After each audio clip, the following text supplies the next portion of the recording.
গ্রহণ করেছেন 570 অথবা 571 খ্রিস্টাব্দে আল্লাহর নবী মুহাম্মদ রাসূলুল্লাহ সাল্লাল্লাহু আলাইহি ওয়াসাল্লাম জন্মগ্রহণ করেছেন। রাসূলুল্লাহ সাল্লাল্লাহু আলাইহি ওয়াসাল্লাম আজ থেকে 1447 এখন হিজরি সন হলো 1447। এই জন্য 1447 বছর আগে আল্লাহর নবী মুহাম্মদ রাসূলুল্লাহ সাল্লাল্লাহু আলাইহি ওয়াসাল্লাম হিজরত করেছিলেন। আর হিজরত করেছিলেন 53 বছর বয়সে।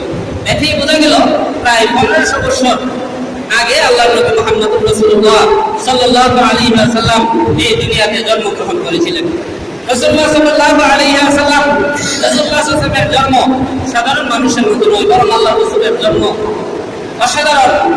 রাসূলুল্লাহ সাল্লাল্লাহু আলাইহি ওয়াসাল্লাম যেমন দুনিয়ার শ্রেষ্ঠ, রাসূলুল্লাহ সাল্লাল্লাহু আলাইহি ওয়াসাল্লামের জন্মের ঘটনাগুলো শ্রেষ্ঠ। আল্লাহ রাসূল সাল্লাল্লাহু আলাইহি ওয়াসাল্লামের জন্মের আগে একটা ঘটনা ঘটিয়েছিলেন। আব্রাহাম বাদশাহ আসছিল আসহাবুল ফিলের ঘটনা, বাইতুল্লাহ শরীফকে ধ্বংস করে দেওয়ার জন্য, কিন্তু আল্লাহ তাআলা আবাবিল পাখি প্রেরণ করে এই আব্রাহার সকল চক্রান্ত নিঃশ্বাস করে দিয়েছেন। এটাও আল্লাহ রাসূল সাল্লাল্লাহু আলাইহি ওয়াসাল্লামের জন্মকালীন সময়ের একটা মুজিজা। রাসূলুল্লাহ সাল্লাল্লাহু আলাইহি ওয়াসাল্লাম 50 দিন অথবা 55 দিন পর এই পৃথিবীতে জন্মগ্রহণ করবেন। আর আব্রাহা বাদশাহ এসা, জালিম বাদশাহ এসা কাবা শরীফকে ধ্বংস করে দিবে, বাইতুল্লাহ শরীফকে ধ্বংস করে দিবে, এটা হতে পারে না।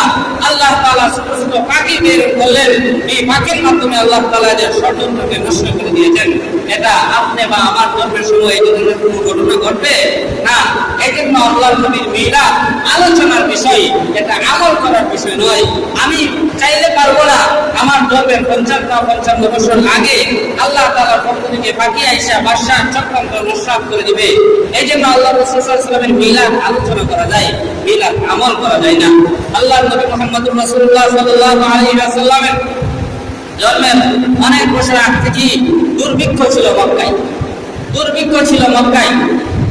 কিন্তু রাসূলুল্লাহ সাল্লাল্লাহু আলাইহি ওয়াসাল্লাম যে বছর জন্মগ্রহণ করেছেন, আল্লাহ তাআলা রাহমাতুল লিল আলামিন হযরত নবী মুহাম্মদ রাসূলুল্লাহ সাল্লাল্লাহু আলাইহি ওয়াসাল্লামের উসিলায় সেই দুর্ভিক্ষ দূর করে দিয়েছেন। আল্লাহ তাআলা মক্কার মধ্যে আল্লাহ তাআলা শান্তি দান করেছেন, দুর্ভিক্ষ দূর করে দিয়েছেন। এটা একমাত্র নবী মুহাম্মদ রাসূলুল্লাহ সাল্লাল্লাহু আলাইহি ওয়াসাল্লামের জন্মকালীন সময়ের মুজিজা। এইজন্য আল্লাহর নবী জন্মগ্রহণ করেছেন, আমরা কি খুশি না বেজার? খুশি। আমরা বেজার নয়। কিছু মানুষ আছে যারা বলে যে অনেক মানুষ নবীর জন্মে এরা খুশি না বেজার, এরা এই কথাটা আমাদের কি বলে, কেন বলে? কারণ আমরা এই যে নতুন একটা ঈদ যে এরা প্রবর্তন করছে, বানিয়েছে, সেটা আমরা পালন করি। এই জন্য এরা বলে যে আমরা নবীর জন্মে বেজার, নাউযুবিল্লাহি মিন যালিক। কিন্তু আমরা পরিষ্কার ভাবে বলে দিতে চাই, শুধু 12ই রবিউল আউয়াল নয়, শুধু 8 রবিউল আউয়াল নয়, শুধু 9 রবিউল আউয়াল নয়, কোনো ব্যক্তি যদি সারা জীবনের কোনো এক মুহূর্তে বলে আল্লাহর নবীর আগমনে আমি খুশি নই, আল্লাহর নবীর জন্মে আমি খুশি নই, সে সাথে সাথে বেঈমান হয়ে যাবে। এই জন্য আল্লাহর নবী রাহমাতুল লিল আলামিন সাল্লাল্লাহু আলাইহি ওয়াসাল্লামের জন্মে খুশি ছিল সারা পৃথিবী, খুশি ছিল সমস্ত ফেরেশতা, খুশি ছিল কুল কায়নাত, খুশি ছিল সমস্ত মাখলুকাত। শুধুমাত্র অসন্তুষ্ট হয়েছিল, বেজার হয়েছিল শয়তান বেজার হয়েছিল। শয়তান বেজার হয়েছিল। কেন শয়তান বেজার হয়েছিল? কারণ আল্লাহর নবী রাহমাতুল লিল আলামিন হযরত নবী মুহাম্মদ রাসূলুল্লাহ সাল্লাল্লাহু আলাইহি ওয়াসাল্লামের দুনিয়ায় আগমনের পূর্বে শয়তান আকাশে উঠতে পারত। শয়তান আকাশে উঠে ফেরেশতাদের আওয়াজ শুনতে পাইত, ফেরেশতাদের কথা শুনতে পাইত। ফেরেশতাদের কথাগুলো শুনিয়া কিছু কথা আরো যোগ করিয়া জাদুকরদের কাছে আইসা বলতো, গণকদের কাছে আইসা বলতো। এই জন্য গণকরা মানুষদের কাছে কিছু কথা, আসমানি কথা মানুষদের কাছে বর্ণনা করে দিত। কিন্তু রাহমাতুল লিল আলামিন আমার নবী, আপনার নবী, আসমানের নবী, জমিনের নবী, কুল কায়নাতের নবী রাহমাতুল লিল আলামিন হযরত নবী মুহাম্মদ রাসূলুল্লাহ সাল্লাল্লাহু আলাইহি ওয়াসাল্লাম যখন দুনিয়ায় আগমন করেছেন, আল্লাহ তাআলা শয়তানের উপরে যাওয়া বন্ধ করে দিয়েছেন, আসমানের উপরে যাওয়া বন্ধ করে দিয়েছেন। আসমানের উপরে যখন সে যেতে চায়, নক্ষত্রের মাধ্যমে ওই শয়তানের উপরে অগ্নি নিক্ষেপ করা হয়। এই জন্য আল্লাহর নবী সাল্লাল্লাহু আলাইহি ওয়াসাল্লামের আগমনের কারণে শয়তান উপরে যেতে পারে না। এই জন্য শয়তান আল্লাহর রাসূল সাল্লাল্লাহু আলাইহি ওয়াসাল্লামের আগমনের সময় কান্না করেছিল, চিৎকার করে কান্না করেছিল, জোরে জোরে কান্না করেছিল। এই জন্য আল্লাহর নবী দুনিয়াতে আগমন করেছেন, নবী মুহাম্মদ রাসূলুল্লাহ সাল্লাল্লাহু আলাইহি ওয়াসাল্লাম জন্মগ্রহণ করেছেন। এতে কি আমরা খুশি না বেজার? প্রত্যেকটা মুমিন খুশি, প্রত্যেক মুসলমান খুশি। যাদের সামান্য পরিমাণ মহব্বত আছে আল্লাহর নবীর প্রতি সে খুশি।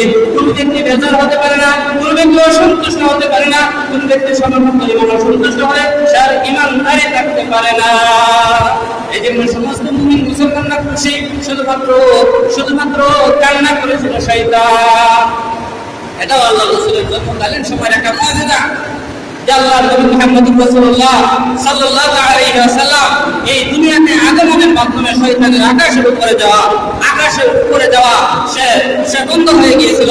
এই জন্য আসমানের কোনো কথা আর শয়তানের নিচে প্রচার করতে সক্ষম হয় না।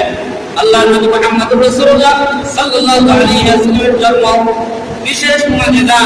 এই জন্য আল্লাহর নবী যদিও মানুষ, কিন্তু সাধারণ মানুষের সাথে তুলনা করা যায় বলে সাধারণ মানুষের সাথে তুলনা করা যাবে না। আল্লাহর নবী মুহাম্মদুর রাসূলুল্লাহ মানুষ নয়, এই কথা যারা বলে এরাও কাফের, যারা বলে সাধারণ মানুষ এরাও কাফের। বরং আহলুস সুন্নাত ওয়াল জামাতের আকীদা, আহলুস সুন্নাত ওয়াল জামাতের বিশ্বাস হলো আল্লাহর নবী মুহাম্মদুর রাসূলুল্লাহ সাল্লাল্লাহু আলাইহি ওয়াসাল্লাম সর্বশ্রেষ্ঠ মানুষ, তিনি রাসূল মানুষ, কোন কায়নাতের সাথে শ্রেষ্ঠ মানুষ, অতুলনীয় মানুষ, যার সাথে কোন মানুষের, কোন নবীর, কোন রাসূলের, কোন ফেরেশতার কাহার কোন ধরনের সাদৃশ্য চলে না, তুলনা চলে না। রাহমাতুল লিল আলামিন সাল্লাল্লাহু আলাইহি ওয়াসাল্লামের মিলাদের আলোচনা করতেছি। অনেকেই বলে আমরা মিলাদ করি না, আমরা মিলাদ জানি না, কিন্তু মিলাদ কি সেই জিনিসটা এরা বোঝে না। মিলাদ হলো এই যে আল্লাহ রাসূলের জন্মের ঘটনাগুলা, রাসূলুল্লাহ সাল্লাল্লাহু আলাইহি ওয়াসাল্লামের জন্মের সময়ের আলোচনা, রাসূলুল্লাহ সাল্লাল্লাহু আলাইহি ওয়াসাল্লামের জন্মের আলোচনা। এইগুলো হচ্ছে আসল মিলাদ। যে মিলাদ মাদ্রাসাগুলোর মধ্যে পড়া হয়, যে মিলাদের আলোচনা কোরআনের মধ্যে এসেছে, যে মিলাদের আলোচনা হাদিসের মধ্যে এসেছে, যে মিলাদের আলোচনা ইতিহাস গ্রন্থগুলো আলোচনা করেছেন, যে মিলাদের আলোচনা মুহাদ্দিসিন কেরাম আলোচনা করেছেন, যে মিলাদের আলোচনা মুফাসসিরিন কেরাম আলোচনা করেছেন, ইমাম তিরমিজি বাব নাম করেছেন বাব মা জা ফি মিলাদিন নবী সাল্লাল্লাহু আলাইহি ওয়াসাল্লাম। হাদিস এনেছেন আল্লাহর নবী মুহাম্মদুর রাসূলুল্লাহ সাল্লাল্লাহু আলাইহি ওয়াসাল্লাম আসহাবুল ফিলের বছর জন্মগ্রহণ করেছেন। এই যে জন্মের সময়ের আলোচনা করেছেন, একটা ইমাম তিরমিজি রাহমাতুল্লাহি আলাইহি বলেছেন মিলাদুন নবী অর্থাৎ আল্লাহর নবী সাল্লাল্লাহু আলাইহি ওয়াসাল্লামের জন্মের আলোচনা। এই যে মিলাদুন নবীর আলোচনা বেশি বেশি করতে হবে। কেন? কারণ এই মিলাদুন নবীর আলোচনার মাধ্যমে আমাদের আল্লাহর প্রতি মহব্বত বৃদ্ধি পায়।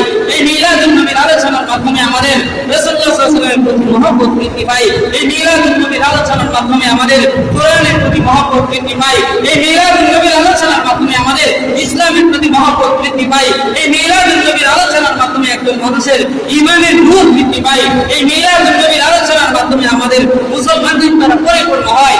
এই জন্য এই মিলাদুন নবীর আলোচনার মাধ্যমে আমাদের ঈমানকে বৃদ্ধি করতে হবে। আল্লাহর নবী মুহাম্মদুর রাসূলুল্লাহ সাল্লাল্লাহু আলাইহি ওয়াসাল্লাম জন্মগ্রহণ করেছেন। আমরা দেখতে পাই আমাদের সময়ে যখন কোন মহিলা বাচ্চা জন্ম দেয়, কোন মহিলা যখন বাচ্চা জন্ম দেয় অনেক কষ্ট করতে হয়, 9 মাস 10 মাস কষ্ট করতে হয়। 10 মাস পর্যন্ত সে হাঁটতে পারে না, 10 মাস পর্যন্ত সে বেশি কাজ করতে পারে না, 10 মাস পর্যন্ত সে ঠিকমতো খেতে পারে না, 10 মাস পর্যন্ত সে কোনো ধরনের পূজা পালন করতে পারে না। 10 মাস পর্যন্ত সে কত কষ্ট করে, 9 মাস সে কত কষ্ট করে, অনেক সময় পেটের ব্যথায় অনেক সমস্যা জমিহীন করিয়া যায়, অনেক সময় দেখা যায় সে বিছানার মধ্যে শুয়ে থাকে। কত কষ্ট করে একটা মা তার সন্তানের জন্য। কিন্তু হযরত আমিনা বলেন আল্লাহর নবীর মা হযরত আমিনা বলেন আল্লাহর নবী মুহাম্মদুর রাসূলুল্লাহ সাল্লাল্লাহু আলাইহি ওয়াসাল্লাম আমার সন্তান আমার গর্ভের মধ্যে এসেছেন, আমার সন্তান আমার গর্ভের মধ্যে এসেছেন, আমি সামান্য অনুভব করতে পারি নাই, সামান্য দুঃখ পাই নাই, সামান্য বেদনা হয় নাই, বেদনা হয় নাই, আমি অনুভব করতে পারি নাই আমার গর্ভের মধ্যে বাচ্চা আছে, আমার গর্ভের মধ্যে সন্তান আছে, সামান্য পরিমাণ বেদনাও আমার ছিল না। অন্য দুনিয়ার পক্ষে সম্ভব নেই, সম্ভব না, অন্য কারোর পক্ষে সম্ভব না। কোন মা এমন পাওয়া যাবে না যে মা বলতে পারবে আমার সন্তান হওয়ার কারণে আমি সামান্য কষ্ট পাই নাই, আমার সন্তান হওয়ার কারণে আমার কষ্ট হয় নাই, এমন কথা কেউ বলতে পারে না। কিন্তু রাহমাতুল লিল আলামিন সাইয়্যিদুল মুরসালিন হযরত নবী মুহাম্মদ রাসূলুল্লাহ সাল্লাল্লাহু আলাইহি ওয়াসাল্লামের আম্মা হযরত আমিনা বলেন আল্লাহর নবী মুহাম্মদ রাসূলুল্লাহ সাল্লাল্লাহু আলাইহি ওয়াসাল্লাম যখন আমার গর্ভে এসেছেন আমি সামান্য কষ্ট অনুভব করতে পারি নাই, বরং আগের থেকে আরো অনেক বেশি শান্তিতে ছিলাম। কিভাবে শান্তিতে ছিলাম? আগে যখন আমি রাস্তা দিয়ে হাঁটতাম সূর্যের আলো আমার শরীরের মধ্যে পড়তো, সূর্যের আলো পড়ার কারণে আমার শরীর কেঁপে যেত, আমি কষ্ট পাইতাম। কিন্তু আল্লাহর কসম রাহমাতুল লিল আলামিন হযরত মুহাম্মদ রাসূলুল্লাহ সাল্লাল্লাহু আলাইহি ওয়াসাল্লাম যখন আমার পেটের মধ্যে আসছে সেই সময় থেকে আমি দেখতে পাই রাস্তায় দিয়ে যখন হাঁটাচলা করি রোদ আমার শরীরে লাগে না, বরং রোদ দুধের মধ্যে একটা ছায়া পড়ে যায়, সেই ছায়া আমার শরীরের মধ্যে পড়ে, আমার শরীরের মধ্যে ছায়া থাকে, দুধ আইসাও আমাকে কষ্ট দেয় না। এটা অন্য কোনো সন্তানের পক্ষে সম্ভব না। হযরত আমিনা বলেন শুধু এতটুকুই নয়, আমার সন্তান যখন আমার গর্ভের মধ্যে আসে, আমি গর্ভের মধ্যে যাই পানি তোলার জন্য, পানি তোলার জন্য আমি যাই। অন্য সময় যখন পানি তোলার জন্য যাইতাম কত কষ্ট হতো। পানি যখন তুলতাম, কূপ থেকে পানি তুলতাম, তখন আমি কূপ থেকে যখন পানি তুলতাম আমার কষ্ট হতো, বালতি দিয়ে পানি তুলতাম কষ্ট হতো, জুল করে কষ্ট দিয়ে তুলতাম।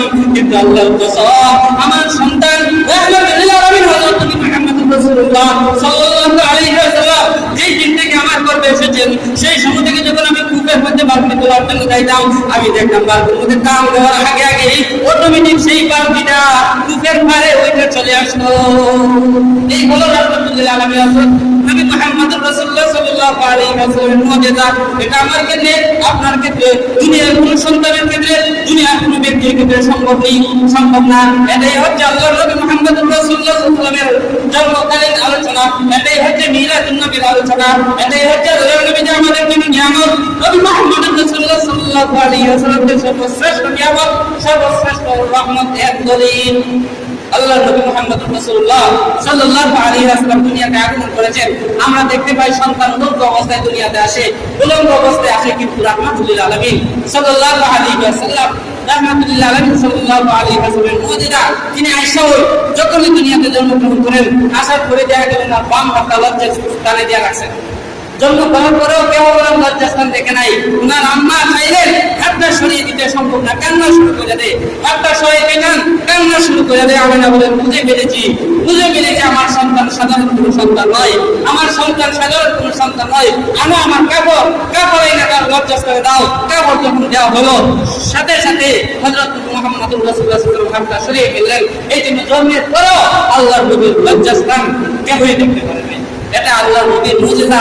আমার ক্ষেত্রে সম্ভব নয়, আপনার ক্ষেত্রে সম্ভব নয়, দুনিয়ার অন্য কারো ক্ষেত্রে সম্ভব নয়। এই জন্য আল্লাহর নবীকে আমাদের মতো সাধারণ মানুষ, অসাধারণ মানুষ, অতুলনীয় মানুষ, যার সাথে কোনো কিছু তুলনা করতে পারে না, তিনি হলেন কুল কায়নাতের শ্রেষ্ঠ মানুষ। আল্লাহর নবী মুহাম্মদ রাসূলুল্লাহ সাল্লাল্লাহু আলাইহি ওয়াসাল্লাম জন্মগ্রহণ করেছেন আমাদের দেশের সন্তান জন্মগ্রহণ করে। কিন্তু কিভাবে জন্মগ্রহণ করে? জন্মগ্রহণ করার পর দেখা যায় তার নাভি কাটা লাগে, নাক কাটা লাগে। নাভির একটা সম্পর্ক থাকে মায়ের পেটের সাথে। কেন তার সম্পর্ক থাকে? কারণ এই যে 9 মাস পর্যন্ত সন্তান পেটের মধ্যে ছিল, সেই সময় সে কি খাবে? আল্লাহ রাব্বুল আলামিন নাভির মাধ্যমে, মায়ের থেকে রক্ত খাওয়ার মাধ্যমে ওই 9 মাস জীবিত থাকার ব্যবস্থা করেছেন। সেই সময় মায়ের শরীর থেকে রক্ত খায় বাচ্চা। এই জন্য আল্লাহ তাআলা নাভির মাধ্যমে সেই রক্ত সন্তানের ভিতরে যায়, সন্তান জীবিত থাকে। এই ব্যবস্থাটা সকল মানুষের ক্ষেত্রে। কিন্তু হযরত আমিনা বলেন আমার সন্তান জন্মগ্রহণ করেছেন নাক কাটা অবস্থায়, নাভি কাটা অবস্থায়, আলাদাভাবে আর নাভি কাটার প্রয়োজন নেই। এগুলা আমার এবং আপনার থেকে সম্ভব? এগুলা আমার এবং আপনার আমল করা সম্ভব না? না, এগুলা অতুলনীয় নবী, অসাধারণ নবী, শ্রেষ্ঠ নবী, কুল কায়নাতের সর্বশ্রেষ্ঠ নবী, একমাত্র আল্লাহর সর্বশ্রেষ্ঠ হাবিবের জন্যই সম্ভব। এটাই আল্লাহ রাসূলের মুজিজা। এগুলো আলোচনা করতে হবে। এগুলোর আলোচনার মাধ্যমে আমাদের ঈমান বৃদ্ধি পায়। আমরা জন্মগ্রহণ করে আমাদের খতনা করা থাকে না, জন্মের পরে আমরা খতনা করি। যখন জন্মের কয়েক বছর পরে জন্মগ্রহণ করি। কিন্তু আল্লাহর নবীর মুজিজা, রাসূলুল্লাহ সাল্লাল্লাহু আলাইহি ওয়াসাল্লাম জন্মের সময়েই খতনাকৃত অবস্থায় জন্মগ্রহণ করেছেন। এই জন্য নবী মুহাম্মদ রাসূলুল্লাহ সাল্লাল্লাহু আলাইহি ওয়াসাল্লামের সাথে সাধারণ মানুষের কোনো তুলনাই করা যাবে না, কোনো সাদৃশ্য দেওয়া যাবে না। এই ধরনের অসংখ্য গণিত ঘটনা, সময় শেষ হয়ে গেছে, অনেক ঘটনা আছে। আল্লাহ রাসূলের জন্মকালীন অসংখ্য গণিত ঘটনা আছে, যেগুলো দ্বারা প্রমাণ হয় তিনি সাধারণ মানুষ নয়, তিনি হলেন নবী, তিনি হলেন রাসূল। যেগুলা দেখা পরবর্তীতে সাহাবায়ে কেরাম, মুসলমানরা, কাফের বেঈমানরা ইসলাম গ্রহণ করছে, ঈমান এনেছে। আল্লাহ রাসূলের অসংখ্য গণিত এই ধরনের মুজিজাগুলো দেখেছে। রাসূলুল্লাহ সাল্লাল্লাহু আলাইহি ওয়াসাল্লাম যখন জন্মগ্রহণ করেছেন, হযরত আমিনা বলেন জন্মের সময়েও আমার ব্যথা হয়নি। আমি দেখি আমার কিছু বাবা, আমি দেখি আমার ঘরের মধ্যে তিনজন মহিলা। জিজ্ঞেস করলাম তোমরা কারা? লম্বা আমি সংক্ষেপে বলতেছি।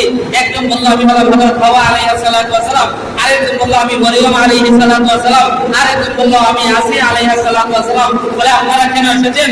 বলে আমি না চিন্তা করি তোমাকে সুসংবাদ দেওয়ার জন্য আসছি, কিছুক্ষণ পরেই তোমার থেকে জন্ম নিবে রাহমাতুল লিল আলামিন হযরত মুহাম্মদুর রাসূলুল্লাহ সাল্লাল্লাহু আলাইহি ওয়াসাল্লাম। কিছুক্ষণ পরেই হযরত আমিনা দেখলেন ওনার সন্তান ওনার কোলে। তিনি বললেন যে শেখে, বলেন তিনি তো তোমার সন্তান? বলে আমার সন্তান বলে আমি সামান্য অনুভবই করতে পারলাম না, টেরই ভাই লাগতো।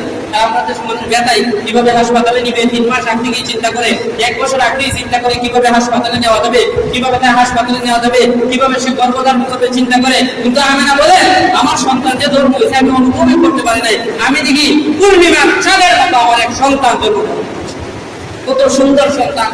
হযরত বারাইকা আযম রাদিয়াল্লাহু তাআলা বলেন আমি একবার চাঁদের দিকে তাকাই, আরেকবার সাইয়্যিদুল মুরসালিন রাহমাতুল্লাহি আলাইহি সাল্লাল্লাহু আলাইহি ওয়াসাল্লামের দিকে নজর দেই, কিন্তু আল্লাহর কসম আমি দেখতে পাই আকাশের পূর্ণিমার চাঁদের চাইতেও আমার নবী আপনার নবী কুল কায়নাতের নবী রাহমাতুল্লাহি আলাইহি সাল্লাল্লাহু আলাইহি ওয়াসাল্লাম এর চাইতে আরো বেশি সুন্দর। এই জন্য আল্লাহর নবী সাল্লাল্লাহু আলাইহি ওয়াসাল্লামের জন্মকালে অনেক ঘটনা আছে। হযরত আমিনা বলেন এই সময় আল্লাহর রাসূল যে সময় জন্মগ্রহণ করেছে এই সময় আমি দেখি একটা নূর বের হয়েছে। দিনের জিনকি দিলে যেভাবে সারা পৃথিবী আলোকিত হয়ে যায়, এইরকম দিনের জিনকি দেখছেন না বিজলি দিলে যেভাবে সারা দুনিয়া আলোকিত হয়ে যায়, এই ধরনের একটা জিনকি বিজলি বা আলো নূর একটা হয়েছে যার দ্বারা সারা পৃথিবী আলোকিত হয়ে গেছে, যার দ্বারা আল্লাহ বুঝাই দিয়েছেন এটা কোনো সাধারণ সন্তান নয়, এটা সাধারণ মানুষ নয়, এমন এক সন্তান, এমন এক অসাধারণ সন্তান, তুমি এমন সৌভাগ্যশালী সন্তানের মা যার মাধ্যমে সারা পৃথিবী আলোকিত হবে, যার মাধ্যমে কুফরের অন্ধকার দূর হবে, শিরকের অন্ধকার দূর হবে, জুলুমের অন্ধকার দূর হবে, গুনাহের অন্ধকার দূর হবে, যার মাধ্যমে সারা পৃথিবী আলোকিত হবে। আল্লাহ রাব্বুল আলামিন আমাদেরকে সেই কিয়ামতের কদর করার তৌফিক দান করুন। কিভাবে কদর করব? মন গড়া ইবাদতের মাধ্যমে না, মন গড়া আমলের মাধ্যমে না, সেই নবীকে মহব্বত করার মাধ্যমে, সেই নবীকে অনুসরণ করার মাধ্যমে, সেই নবীর আদর্শ নিজের সারাদিনের মধ্যে আদর্শকে গ্রহণ করার মাধ্যমে আমাদের সেই নিয়ামতের শুকরিয়া আদায় করতে হবে। আল্লাহ রাব্বুল আলামিন আমাদের সবাইকে সাথে আশিকের রাসূল হওয়ার তৌফিক দান করুন। আমিন। ওয়া আখির দাওয়ানা আলহামদুলিল্লাহি রাব্বিল আলামিন। আল্লাহুম্মা সাল্লি আলা মুহাম্মাদ ওয়া আলা আলি মুহাম্মাদ। আল্লাহুম্মা সাল্লি আলা